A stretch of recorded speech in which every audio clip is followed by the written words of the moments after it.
আমরা এই শ্লোকটি আমরা পড়ি, তখন আমরা শ্রেষ্ঠ জীব হিসাবে, শ্রেষ্ঠ জীব কাকে বলে আর ইতর জীব কাকে বলে এটা আমরা বুঝতে পারি না।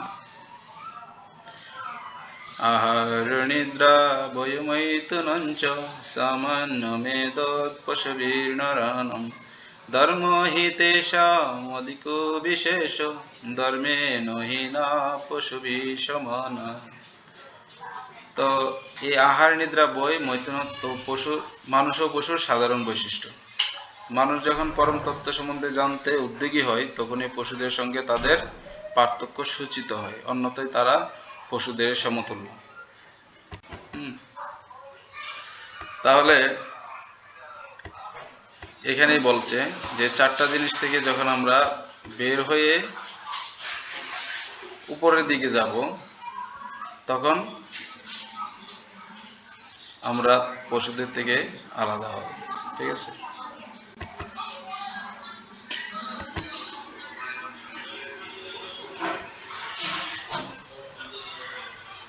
তো আমরা যখন আমরা জ্ঞান লাভ করব বা নিজের, গত ক্লাসে আমরা সেগুলো আলোচনা করেছি, দুঃখ সম্বন্ধ, দুঃখ সুখ, সেগুলো আমরা কষ্ট পাচ্ছি কেন, কেন তিতাব দুঃখ আমাদেরকে ভোগ করতে হচ্ছে, সেগুলো থেকে রেহাইয়ের চিন্তা যখন হবে তখনই আমাদের তাদের সাথে পার্থক্য সূচিত হবে, আলাদা হবে। ঠিক আছে? আমরা যখন আমাদের জীবনের প্রকৃত সমস্যাগুলো দূর করতে পারবো তখনই আমাদের তাদের সাথে পার্থক্য আলাদা হবে। তো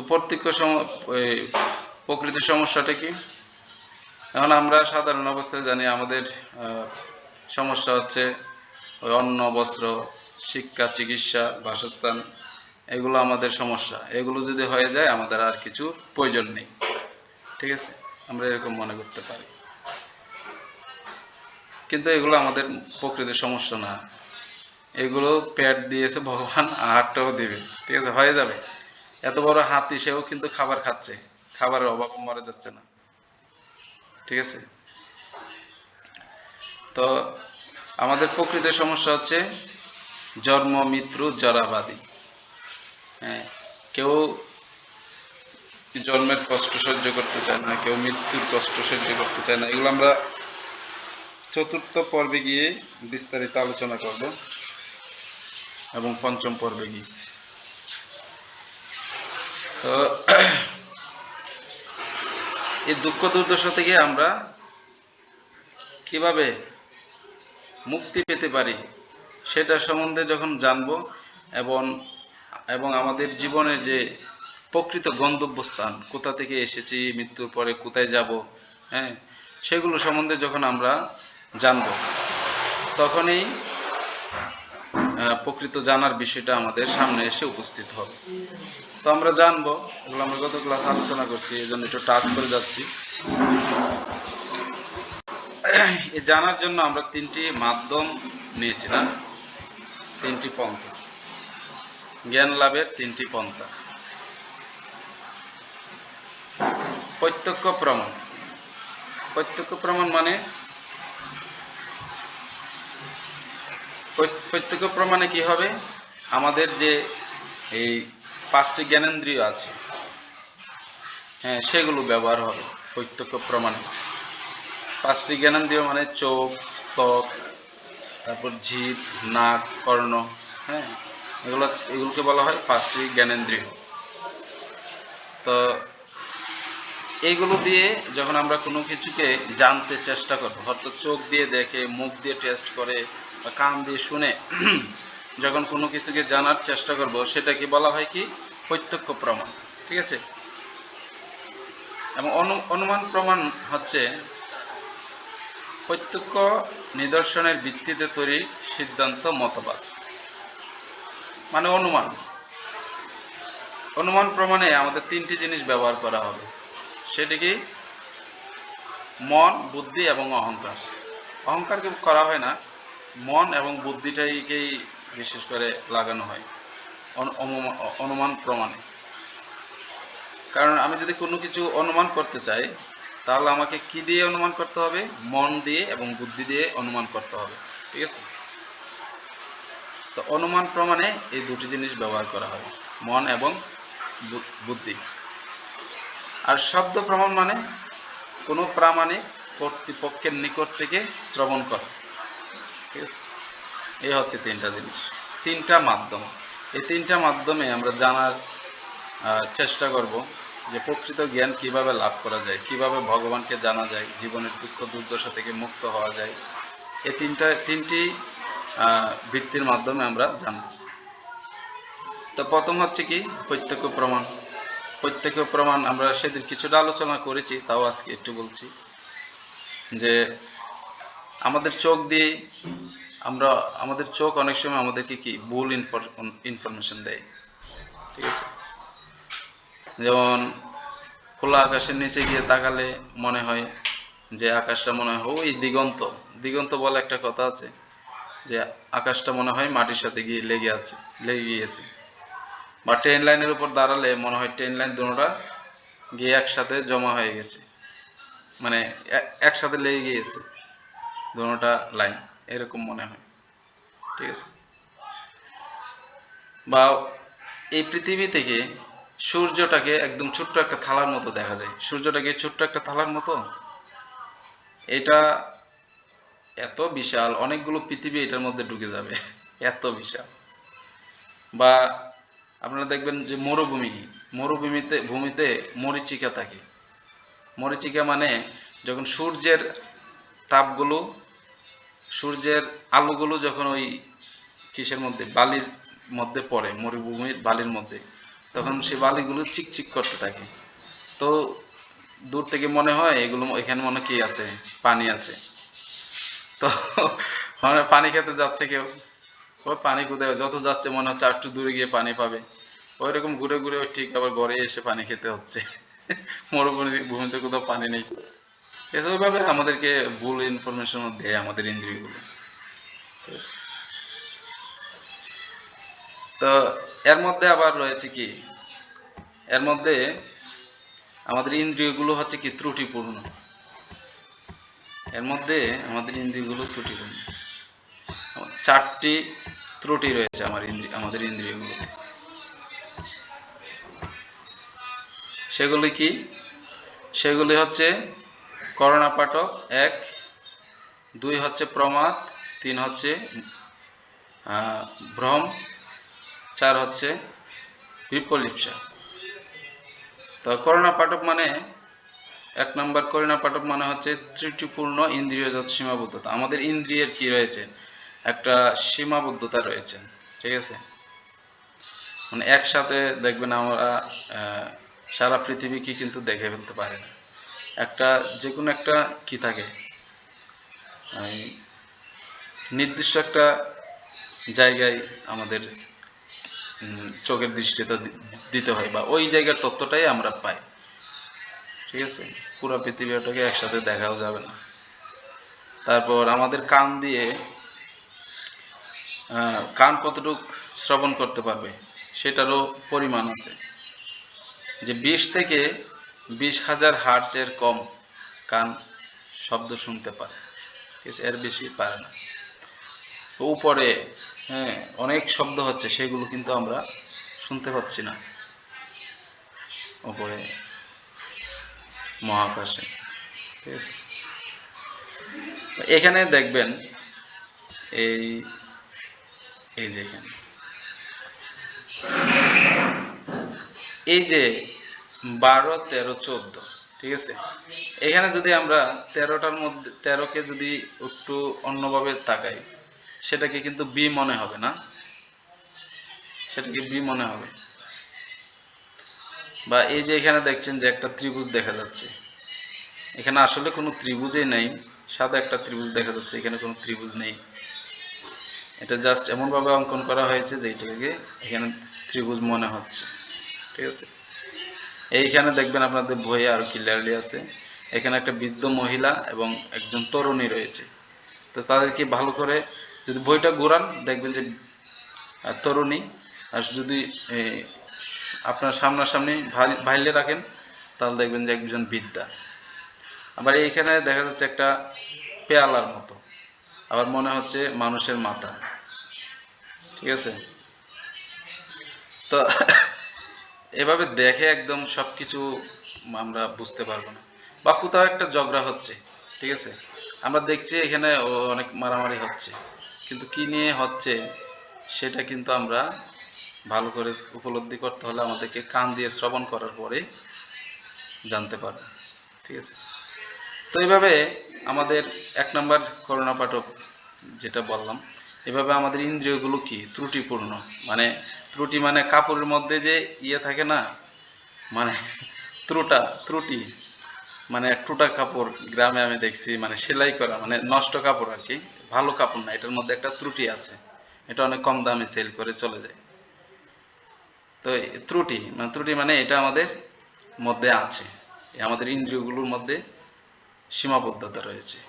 ঠিক আছে, আমরা জিভ দিয়ে যে চেক করব একটা জিনিস, সেখানে আমি গত ক্লাসে বলছি, আগের ভিডিওটা দেখলে বুঝতে পারবেন, সেখানে স্লাইড আছে। তো কিভাবে সমস্যা আমাদের জিভ দিয়ে অনেক সময় টক খেলে মিষ্টি, টক খেয়ে যদি মিষ্টি খান, তাহলে চিনি খেয়ে যদি চিনি খাওয়ার পর যদি চা খান, তখন মনে হবে কি যে চাটা মিষ্টি হয়নি, আসলে কিন্তু এখানে চিনি দেওয়া হয়েছে পরিমাণ মতো, কিন্তু আপনার থেকে লাগবে মনে হয় সেখানে কি নেই, মিষ্টি কম দেওয়া হয়েছে। বা একটা গ্লাসের মধ্যে একটা ধরেন একটা গ্লাস, এই গ্লাসের মধ্যে যদি কোনো একটা কাঠি দেয়, জল ভরানো একটা কাঠি দেয়, একটা গ্লাসে জল আছে, জলের মধ্যে যদি একটা কাঠি দেওয়া হয়, দেখবেন যে জলের ভিতরে যতটুকু আছে এবং জলের উপরে যতটুকু আছে, দুইটা দুই রকম লাগবে, মনে হবে যে কাঠিটা একটা স্টিক দেয়, এই স্টিকটা বাঁকা মনে হবে কাঠিটা। ঠিক আছে, তো এই ধরনের সমস্যা আমাদের ইন্দ্রিয়ের মধ্যে আছে। তো সেই জন্য ইন্দ্রিয়ের একটা সমস্যা, মানে প্রত্যক্ষ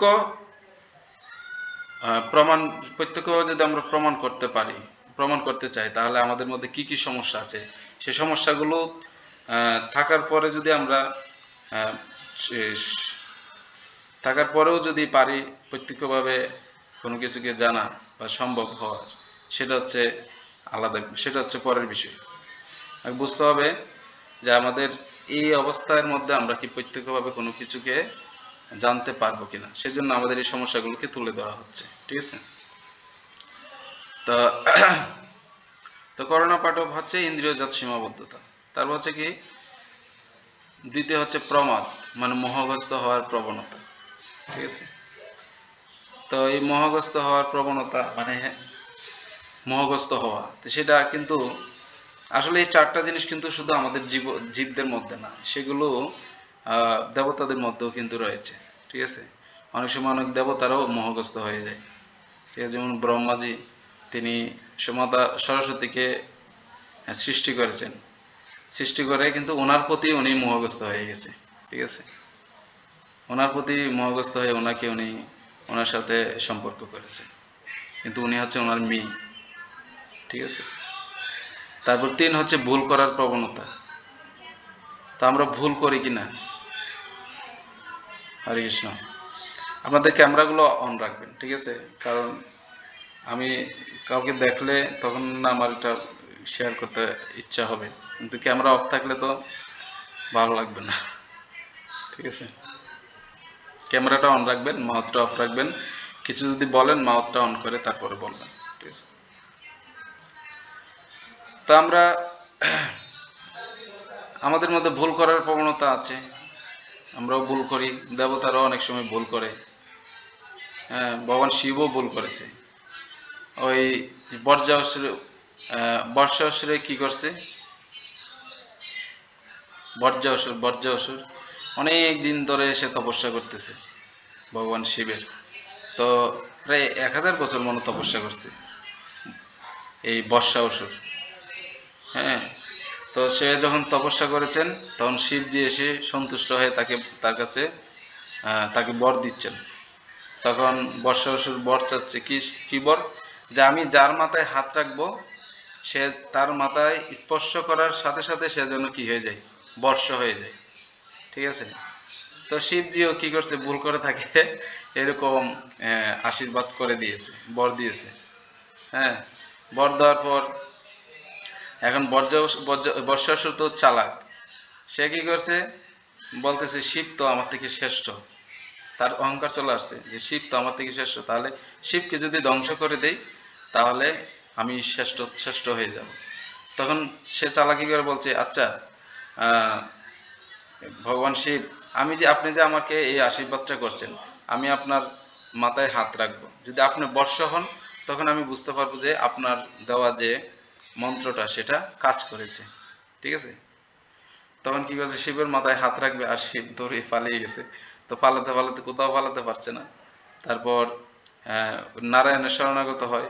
তখন নারায়ণ মোহিনী রূপ ধরে, হ্যাঁ, তাকে বলে যে বর্ষাসুরকে বলে যে তুমি তো বোকা, তুমি তো তোমার হাতটা নিজের মাথায় দিয়ে তো চেক করতে পারো যে তুমি বর্ষ হো কিনা, তাহলে তোমার কি শিবের মাথায় হাত দিতে হয়? তুমি তো নিজের মাথায় দিয়েই কি করতে পারো, চেক করতে পারো। তখন বর্ষাসুর নিজের মাথায় নিজের মস্তকে হাত রাখে, সে বর্ষ হয়ে যায়। ঠিক আছে, এভাবে ভগবান রক্ষা করেছিল শিবজিকে। তো তো এইভাবে দেবতা মানুষ সবার মধ্যে কি রয়েছে, ভুল করার প্রবণতা রয়েছে। তারপর 4 নম্বর হচ্ছে কি, প্রতারণা করার প্রবণতা, যেটাকে বলা হয় বিপ্রলিপ্সা। আমরা একজন আরেকজনের সাথে প্রতারণা করি কিনা? হ্যাঁ, বন্ধু বান্ধবী, বন্ধু বন্ধুর সাথে, বান্ধবী বান্ধবীর সাথে প্রতারণা করছে। হ্যাঁ, স্বর্গের রাজা ইন্দ্র পর্যন্ত প্রতারণা করে হচ্ছে। এই যে অহল্যা, হ্যাঁ, বিশ্ব বিশ্বমিত্র ঋষির মনির স্ত্রীকে, অহল্যা স্ত্রী হচ্ছে অহল্যা, এই অহল্যাকে ভোগ করার জন্য বিশ্বমিত্র মনির বেশ ধরে ধারণ করে, বিশ্বমিত্র মনির বেশ ধারণ করে অহল্যার সাথে গিয়ে সঙ্গ করেছে, অহল্যার সাথে প্রতারণা করেছে। যখন বিশ্বমিত্রমণি যখন আবার তিনি গঙ্গা থেকে ফিরত আসেন স্নান করে, তখন দেখে যে কিরে আমার মতো এটা কে একজন আমার গৃহ থেকে বের হচ্ছে। তখন দেখতে পায় যে সে ইন্দ্র। তো ইন্দ্র কি করে, যখন দেখতে পারে যে বিশ্বমিত্রমণি আসছে, ইন্দ্র তখন পালিয়ে স্বর্গে চলে যায়। আর তখন অহল্যাকে বিশ্বমিত্রমণি অভিশাপ দেয়, মানে অভিশাপ দেয় যে তুমি পাথর হয়ে যাও। তখন কি করে, বিশ্বমিত্রমণি এই অহল্যা পাথর হয়ে যায়। তারপর পরবর্তীকালে ভগবান রামচন্দ্র তাকে স্পর্শ করার ফলে আবার মনুষ্য দেহ লাভ করে। তো এইভাবে প্রতারণা করে। আবার আমাদের ভক্তি পুরুষোত্তম স্বামী মহারাজ আছে, উনি বলে, ওনার একটা গল্প রয়েছে যে একটা লোক, তার পকেটে হচ্ছে একটা 10 টাকার নোট ছিঁড়া, সে বসে আছে ট্রেনে। ঠিক আছে, সে ট্রেনে বসে সে চিন্তা করছে যে এই ছিঁড়া 10 টাকাটা আমি কিভাবে চালাবো, কিভাবে চালাবো, শুধু ভাবতেছে। হ্যাঁ, অনেক আগের ঘটনা। তো যখন ট্রেন ছেড়ে দিবে এরকম অবস্থায় দেখছে যে একটা হকার, মানে পেপারওয়ালা, তো পেপারওয়ালাকে ডাকছে, ডেকে বলছে যে এদিকে আসো। যখন ট্রেন বাঁশি মারছে আর ছেড়ে দিছে, তখনই ওর কাছ থেকে যে ছিঁড়ার যে নোটটা ছিল 10 টাকাটা, সেটা নিয়ে ওই পেপারওয়ালাকে দিয়ে এলো, আর পেপারওয়ালার কাছ থেকে পেপারটা নিয়েছে। কারণ ও যে 10 টাকার নোটটা দেখে আবার ফেরত নেওয়ার বা চেঞ্জ করার যে সময়টা সেটা আর নেই, কারণ ট্রেন ছেড়ে দিয়েছে। এমন একটা মুহূর্তেই আহ, কি করলো, পত্রিকাটা নিয়েছে তার কাছে। তো নিয়ে ট্রেন ছেড়ে দিল। এখন সে যখন পেপারে এই ট্রেনের মধ্যে বসে, সে যখন পত্রিকাটা পড়ছে, সে খবরগুলো দেখে মনে হচ্ছে কি রে, এগুলো মনে হয় আর আগে আরো শুনেছি, আগে পড়েছি মনে হয়, মানে পুরান পুরান লাগতেছে ব্যাপারটা। ব্যাপার কি, এখন ডেট দেখে দেখে যে আরো 10 দিন আগের পেপার। ঠিক আছে। তো তো এভাবে মানে মানুষ একজন আরেকজনের সাথে প্রতারণা করে। ঠিক আছে। তো এই যে 4টা সমস্যা আমাদের জীবনে, এই মনুষ্য, এই জীবদের, মানে জীবতত্ত্বের মধ্যে এই 4টা সমস্যা আছে। কি, এগুলো আপনাদের বইও আসবে, প্রশ্ন উত্তরে আছে, এগুলো নোট করবেন। ঠিক আছে, করোনা পাঠক, প্রমাদ, প্রতারণা, এই বিপ্রলিপ্সা আর ভ্রম। ঠিক আছে। তো এই 4টা সমস্যা নিয়ে তারপর আমাদের প্রত্যক্ষভাবে কি জ্ঞান লাভ করা সম্ভব?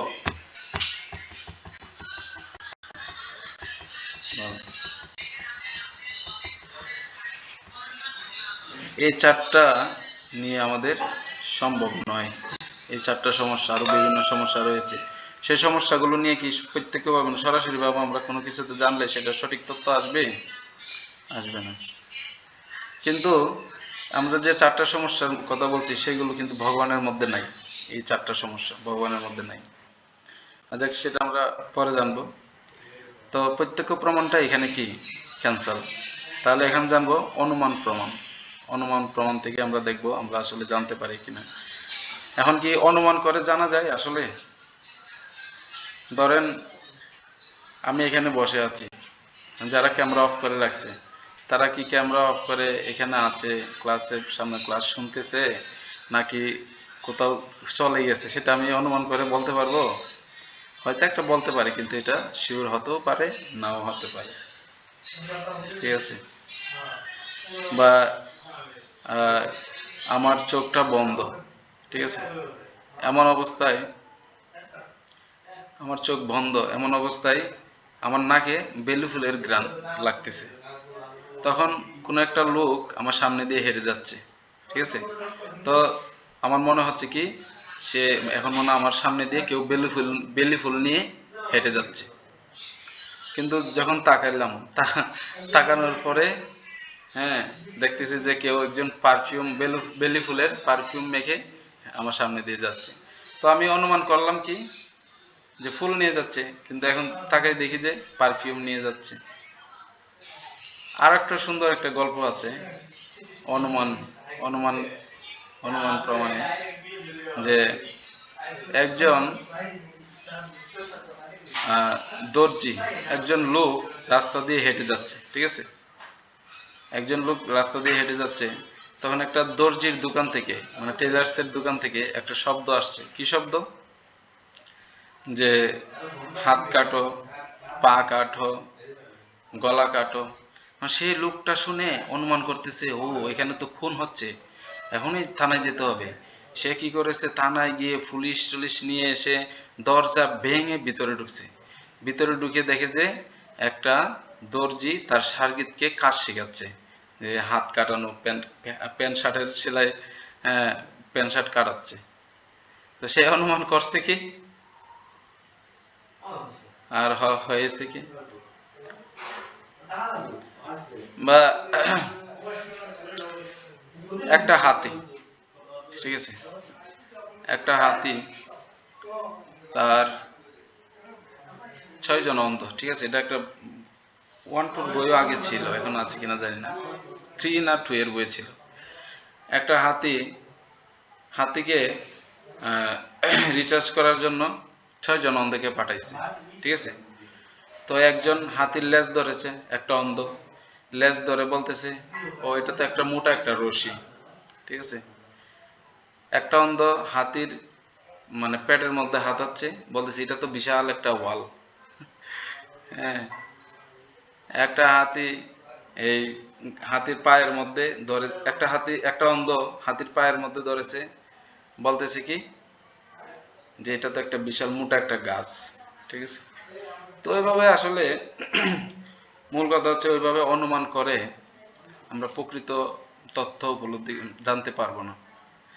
এখন আমরা যদি মনে করি, মনে মনে অনুমান করি যে এত বিশ্ব ব্রহ্মাণ্ড এত বড়, তাহলে ভগবানও অনেক বিশাল, ভগবানের দাঁতগুলো মনে হয় হাতির দাঁতের মতো মোটা মোটা, হ্যাঁ, হাতির মতো মনে ভগবানের কান বিশাল বিশাল। এরকম যদি অনুমান করি তাহলে কি আমরা জানতে পারবো যে আসলে প্রকৃত সত্যটা কি? এভাবে অনুমান করেও প্রকৃত তত্ত্ব জানা যাবে না। তাহলে প্রত্যক্ষ প্রমাণও জানা যাবে না, অনুমান প্রমাণেও জানা যাবে না। তারপর আছে কি শব্দ প্রমাণ, না? শব্দ প্রমাণ না?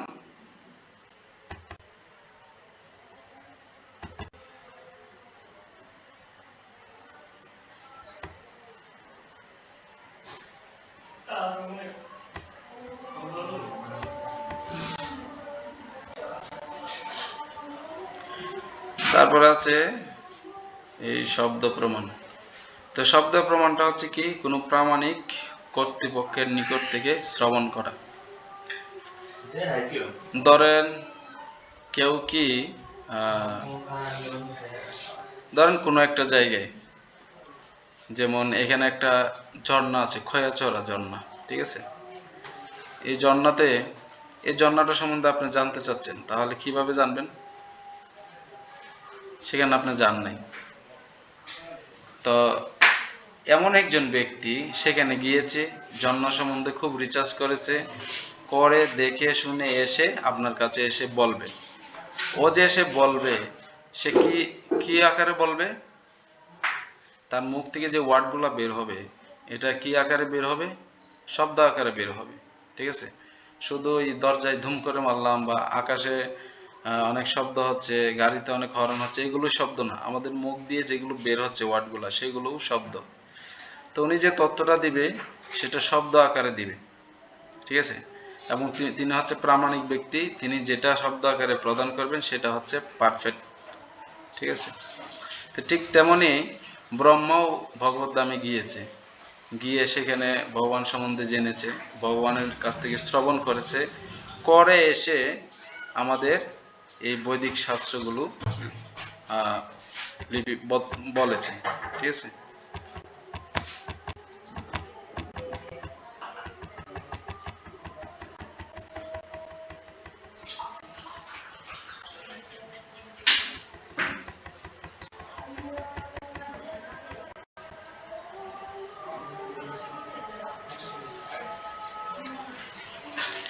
তো শব্দ প্রমাণ মানে কি? শব্দ প্রমাণ মানে হচ্ছে বৈদিক শাস্ত্র। আমাদের যে শাস্ত্রগুলো রয়েছেন এগুলো হচ্ছে শব্দ প্রমাণ বলা হয়। তো শব্দ প্রমাণ হচ্ছে বৈদিক শাস্ত্র। আপনারা একটা করে এক একজনে বলেন তো, বৈদিক শাস্ত্র, এক একটা বৈদিক শাস্ত্রের নাম বলেন।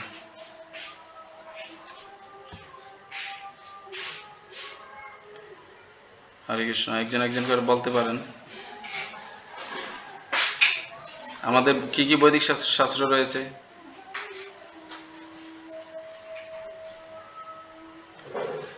বলেন, মাউথটা অন করে বলতে হবে, অফ করা। বেদ আছে, গীতা আছে, রামায়ণ আছে, মহাভারত আছে, ঠিক আছে? তো ওইগুলো হচ্ছে শব্দ প্রমাণ। মানে গুরুদেব শিষ্যকে শব্দরূপে বলছে, হ্যাঁ, আর শিষ্য সেইগুলো খুবু মনে রেখেছে এবং সে তার শিষ্যকেও খুবু বলেছে, ঠিক আছে? তো এই যে শব্দ প্রমাণ বা বেদের সৃষ্টি কিভাবে হয়েছে, এখানে একটু এখানে একজন একটু পড়েন, কিভাবে বেদের উদ্ভব হয়েছে, এটা একজন পড়েন।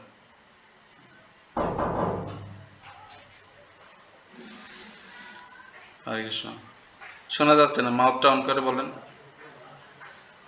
মাউথটা অন করে বলতে হবে, অফ করা মাউথ।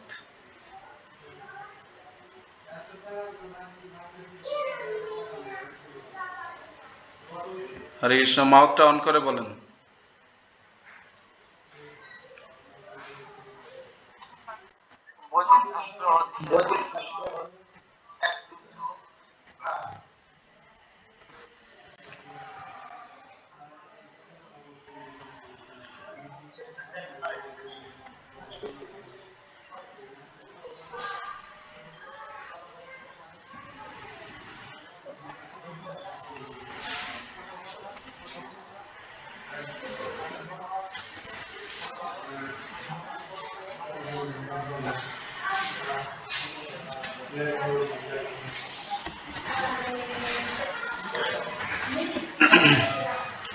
হরে কৃষ্ণ, ক্লিয়ার শোনা যাচ্ছে না, অন্য একজন পড়বেন। কিভাবে বেদের উদ্ভব হয়েছে, এখানে এই যে আমি ইরু দিয়ে দেখাচ্ছি, কিভাবে বেদের উদ্ভব হয়েছিল এটা পড়েন। বৈদিক জ্ঞান কোন জড়জাগতিক। অনিতা মাতাজি পড়েন।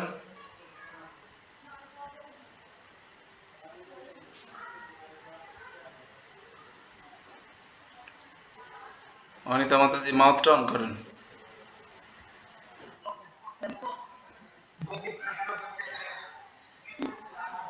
এখানে এখানে এখানে আরে বল, এইটা এটা এটা কিভাবে বেদের উদ্ভব হয়েছে?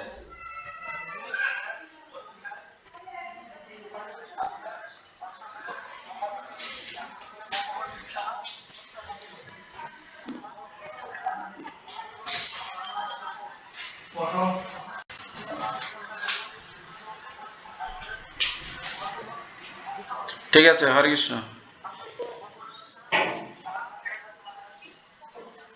হরি বল, চলবে। এর কিভাবে বেদের উদ্ভব হয়েছিল পরে ননিতা মাতাজি পড়েন।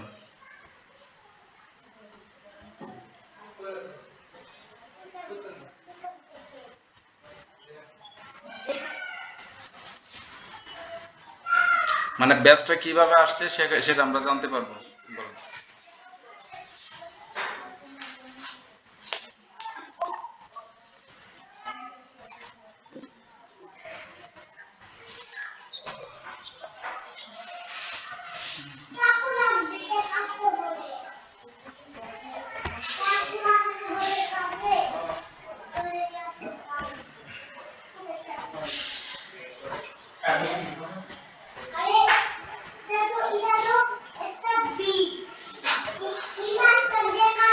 হ্যাঁ ঠিক আছে, হরে কৃষ্ণ।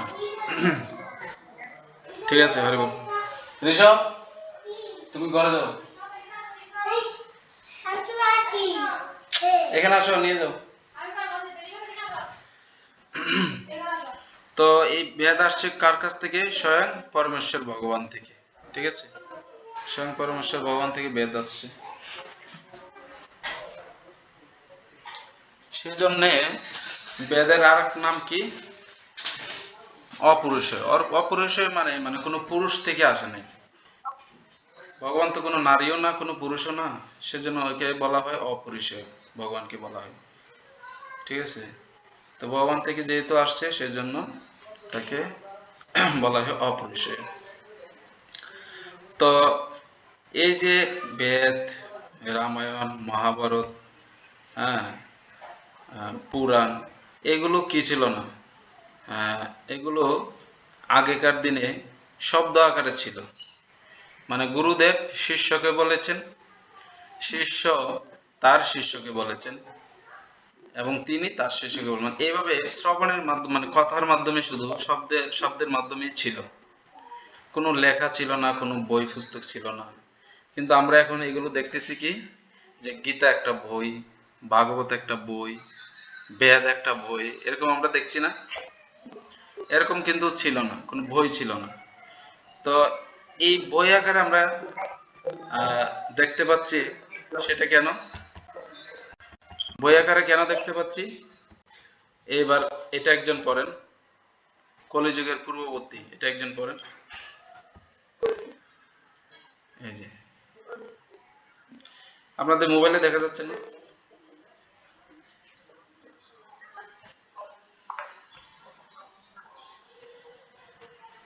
সুন্দর করে পড়েন, একজন পড়েন।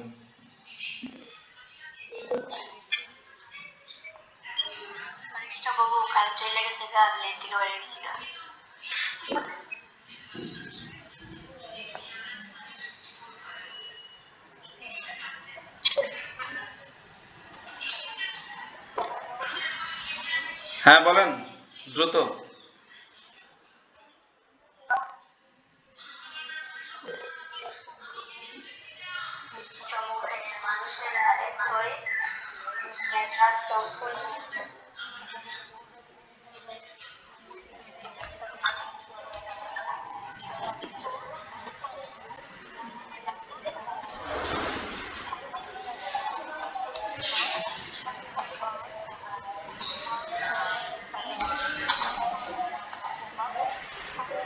শ্রুতিধর, শ্রুতিধর, শ্রুতিধর।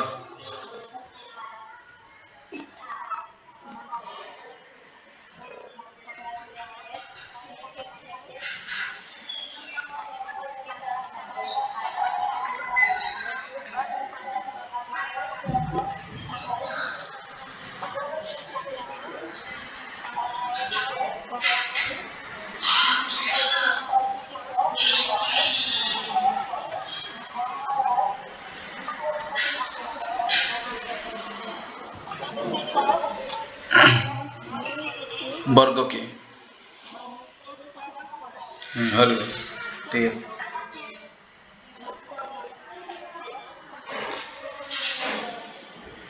5,000, 5,000 বছর পূর্বে।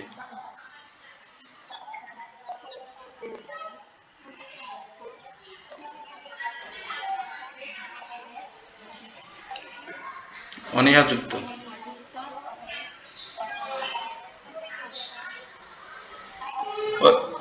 অত্যন্ত দুর্বল, হ্যাঁ।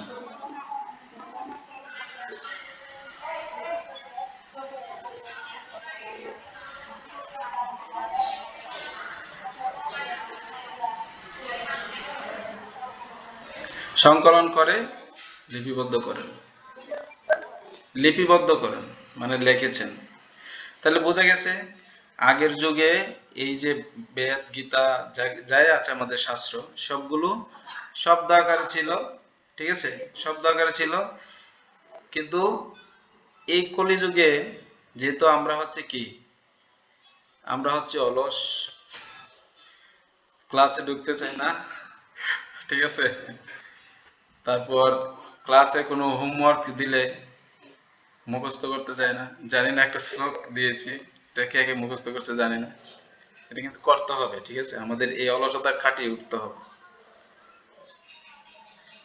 তো এই কলিযুগের মানুষের বৈশিষ্ট্য এগুলো ভাগবতমে বলেছে। ভাগবতমের প্রথম স্কন্ধের প্রথম অধ্যায়ের 10 নম্বর শ্লোকে আছে, প্রায়ণ অল্প আয়ুষু কলাভস্মিনী যুগে যুগে জনা মন্দা সুমন্দা মতয়ু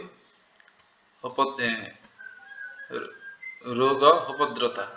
মানে এই কলিযুগের মানুষ হচ্ছে কি, মানে অলস, এবং তারা হচ্ছে কলহপ্রিয়। ওইখানে ক্লাস হচ্ছে, একটা হরিকথা হচ্ছে, ভগবানের কথা হচ্ছে, সেখানে যেতে চাইবে না। ওইখানে ঝগড়া হচ্ছে, ডিজে হচ্ছে, ওইখানে দৌড়াবে, ঠিক আছে, ডেকে, এখানে ডেকে ডেকে আনা যাবে না, কিন্তু ওইখানে ডাকবে কি, ডাকার আগেই চলে যাবে, ঠিক আছে। আর ঝগড়া করতে বেশি ভালোবাসে কলিযুগের মানুষ। আর সবচেয়ে গুরুত্বপূর্ণ হচ্ছে এই কলিযুগের মানুষের স্মৃতিশক্তিটা একদম দুর্বল, খুবই দুর্বল। সেই জন্য আমরা এগুলো মনে রাখতে পারবো না। কারণ যেহেতু আগের যে আমরা আগে একটু আগে বলেছি যে ব্রহ্মা কপিল ব্যাসদেবকে বলেছে, নারদকে বলেছেন, নারদ ব্যাসদেবকে বলেছেন, এভাবে পরম্পরার মাধ্যমে এই জ্ঞানগুলো এসেছে, বা ওনারা যতটুকু বলেছে ততটুকুই হুবহু মনে রাখতে পারতো। কিন্তু আমরা কালকে কি দেখাইছি আজকে বললে বলতে মানে অনেকক্ষণ চিন্তা করে বলতে হবে কালকে কি দেখাইছি, ঠিক আছে। আমাদের স্মৃতিশক্তি খুবই দুর্বল। তো সেজন্য এই দুর্বলতার কথা চিন্তা করে মহামুনি ব্যাসদেব যত সমস্ত শাস্ত্র আছে সবগুলোকে একত্রিত করে সংকলন করেছেন। সবগুলোকে সংকলন করে লিপিবদ্ধ করেছেন, মানে লিখেছেন। এই জন্যই আমরা এখন বই আকারে সেগুলো পাচ্ছি, আগে কোনো ওই বই পুস্তক ছিল না, ঠিক আছে। ক্লিয়ার বিষয়টা? এখন বিষয় হচ্ছে আমাদের এই যে শাস্ত্রগুলো, এই শাস্ত্রগুলো যে অভ্রান্ত, ব্যাসদেব যে লিখেছেন, যেগুলো ব্যাসদেব হচ্ছে ভগবান, কপিল মুনি, সরি, মহামুনি ব্যাসদেব, বেদব্যাস, যিনি ব্যাসদেব। কারণ অনেক, কেন বলছি, মানে অনেক ধরনের ব্যাস আছে, ব্যাস অনেকের নাম আছে। তো উনি হচ্ছে বেদব্যাস, মানে যিনি ব্যাস রচনা করেছেন, ঠিক আছে।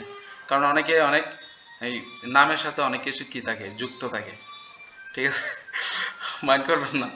আমি এক জায়গায় সিলেটে টার্মিনালে যখন আমি থাকতাম, তখন মানে একটা নাম, একটা লোকের নাম, এখানে অনেকগুলো জামাল আছে, বুঝছেন। তো এখানে কিভাবে তারা সিন করতো, যার চুলকানি আছে তাকে বলতো চুলকানি জামাল, যা, যে মেয়েদের সাথে কথা বলতো খুব বেশি তাকে বলতো ফ্যাম জামাল, ঠিক আছে। মানে এই ধরনের, মানে সে কি করে, আবার কে একটা আছে ধূপকাঠি বিক্রি করে, ওকে বলে ধূপকাঠি জামাল, ঠিক আছে। তো এই ধরনের মানে যে যার যার বৈশিষ্ট্য যেরকম তার সাথে অ্যাড করে নাম দেওয়া হয়। তো ভেদ ব্যাস, এটা বুঝতে হবে। কারণ আমাদেরকে অনেকেই ইয়ে করতে পারে যে ব্যাস একজন মানুষ ছিল, সাধারণ মানুষ, সে লিখে ফেলেছে, সে তার বুদ্ধি ভালো ছিল সেজন্য লিখে ফেলেছে এগুলো, হ্যাঁ। কিন্তু সে সাধারণ ব্যাস নয়, সে হচ্ছে বেদব্যাস, মানে যিনি ব্যাস রচনা করেছেন সেই ব্যাস ভগবানের সত্তা ব্যাস অবতার ব্যাসদেব সেগুলো লিখেছেন। এবং সেগুলি যে সত্য, এখন অন্যান্য ধর্মের লোকেরা বা আমাদের বন্ধু বান্ধব বা অন্যান্য ধর্মের লোকেরাও বলতে পারে যে তোমাদের যে এই শাস্ত্রগুলো, এগুলো যে সঠিক, এগুলো যে সত্য, সেটা কিভাবে আমরা বুঝবো? হ্যাঁ, কিভাবে বুঝবো? তো বুঝতে পারছেন বিষয়টা? আমাদেরকে যদি কেউ প্রশ্ন করে যে তোমাদের যে গীতা সেটা যে সত্য, সেটা কিভাবে সত্য, এটা আমরা কিভাবে মেনে নিব, তখন আপনারা কি বলবেন? হুম?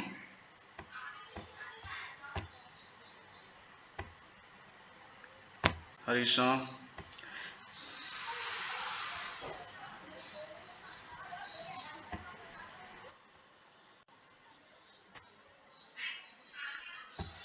তো আমার লিঙ্কটা কেটে গেলে আবার ঢুকবেন, ঠিক আছে? লিঙ্কটা যদি কেটে যায় আবার ঢুকবেন।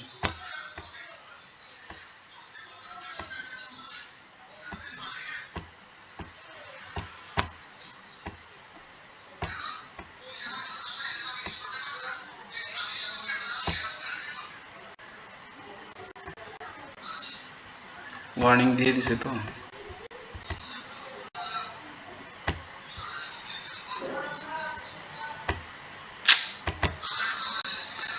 আচ্ছা, যদি কেটে যায় আবার লিঙ্ক দিলে লিঙ্কে ঢুকছেন, ঠিক আছে? তো আমি আপনাদেরকে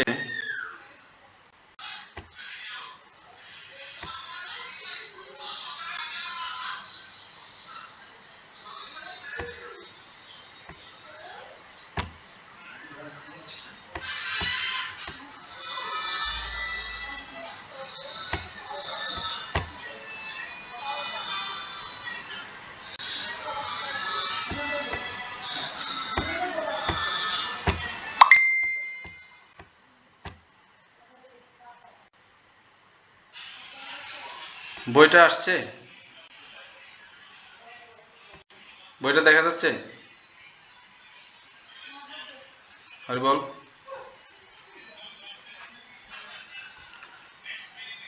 বইটা কি স্ক্রিনে দেখা যাচ্ছে? আচ্ছা, ঠিক আছে।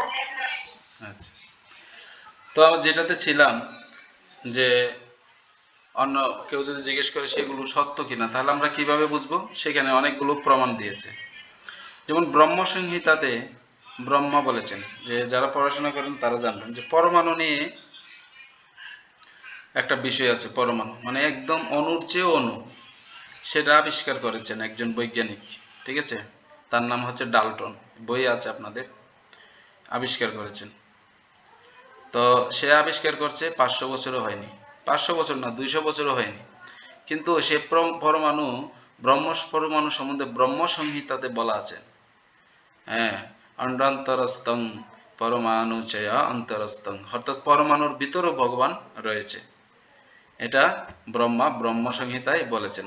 এটা আপনাদের নামহট্ট বইয়ে পাবেন, ব্রহ্ম সংহিতায়, ব্রহ্ম সংহিতার শ্লোকগুলো আছে নামহট্টে দেওয়া, সেখানে পাবেন। তারপরে ক্রিস্টোফার কলম্বাস, ঠিক আছে, সে জানতো না যে 500 বছর আগে যে পৃথিবী হচ্ছে কি গোল। সে জানতো যে পৃথিবী হচ্ছে সমান, মানে সমতল, ঠিক আছে? তো কিন্তু ভেদে সেটা স্পষ্টভাবে বলা আছে পৃথিবী হচ্ছে গোল, মানে ভূগোল, ঠিক আছে? এই পয়েন্টগুলো মনে রাখতে হবে, ঠিক আছে? তারপর ক্রিস্টোফার কলম্বাস সে আবিষ্কার করেছেন কি পৃথিবীতে 7টি মহাসাগর আছে, 7টি মহাদেশ আছে। যে আমরা যে জানি এখন এশিয়া মহাদেশ, ইউরোপ মহাদেশ, হ্যাঁ, অস্ট্রেলিয়া মহাদেশ, না, এরকম 7টি মহাদেশ আছে, 7টি মহাসাগর আছে। সে আবিষ্কার করছে 500 বছরও হয়নি, কিন্তু বৈদিক শাস্ত্রে সেগুলো স্মরণাতীত কাল থেকেই আছে, সেগুলো আগেই লিপিবদ্ধ করা হয়েছে, ঠিক আছে? তারপর আপনারা দেখবেন আগুনের মধ্যে, ওর বৈজ্ঞানিকরা আবিষ্কার করেছেন যে আগুনের মধ্যেও প্রাণ আছে, ঠিক আছে? আগুনের মধ্যেও প্রাণ আছে, সেটা কিছুদিন হয়েছে আবিষ্কার করেছে। কিন্তু সেগুলো শাস্ত্রে, এই যে সূর্য তো আগুনই বলা যায়, তাই না? এই সূর্যের মধ্যে কত প্রাণী রয়েছে, সূর্য দেবতা রয়েছে, সেখানে তারা চলাফেরা করছে, মানে তাদের, আমাদের এরকম শরীর না, ওইখানে বসবাস করার উপযোগী শরীর, ঠিক আছে? যেমন মাছ, মাছে আমরা কি জলে থাকতে পারবো? কারণ আমাদের শরীরটা হচ্ছে শুকনায় থাকার মতো, এরকম করে বানানো হয়েছে। তো জলে মাছ থাকতে পারে, মাছ আবার ডাঙায় থাকতে পারে না। তো ওই রকম বিষয়গুলো, ঠিক আছে। তারপর আছে এই যে আমরা আমরা যখন যে গর্ভবতী মহিলারা বিশেষ করে কি কি করে, এটা কি বলে, যে শিশু কেমন আছে, ভালো আছে কিনা, এটা কি আল্ট্রাসাউন্ড বলে না? আল্ট্রাসাউন্ড বলা হয়। তো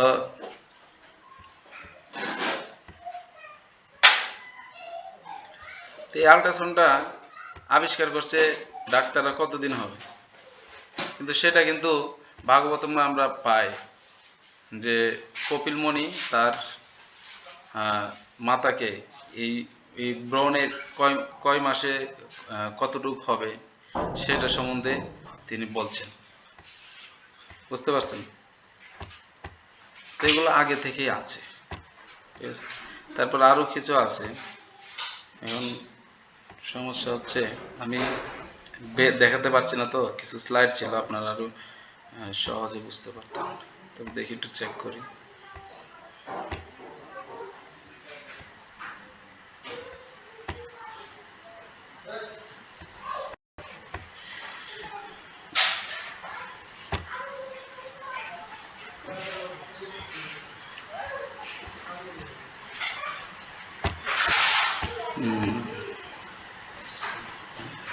হরে কৃষ্ণ, আপনারা একটু লাইনে থাকেন, দেখি কি করা যায়।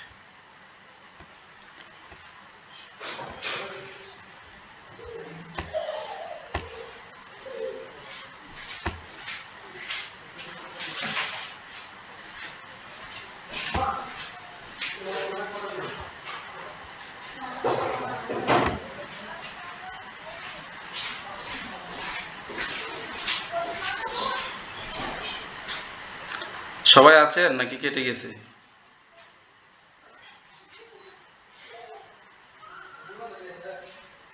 ও কৃষ্ণ।